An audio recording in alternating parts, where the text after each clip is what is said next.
Depuis hier, une soixantaine d'hommes se sont relayés sur les lieux de l'accident pour mener en parallèle deux types d'enquêtes. Les hommes du bureau d'enquête et d'analyse pour la sécurité civile sont chargés de rechercher les causes techniques du crash.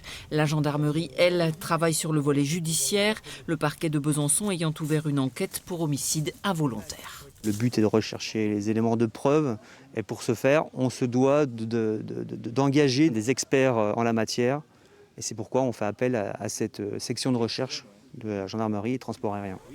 Dans un premier temps, des relevés sont effectués sur place avant que la carcasse ne soit découpée, puis envoyée morceau par morceau dans les laboratoires de la gendarmerie ou du BEA, en contactant les ateliers de maintenance de l'avion, à Caen en l'occurrence pour ce Cirrus 22, ainsi que le constructeur. Les enquêteurs de sécurité tentent de déterminer une éventuelle défaillance de l'appareil.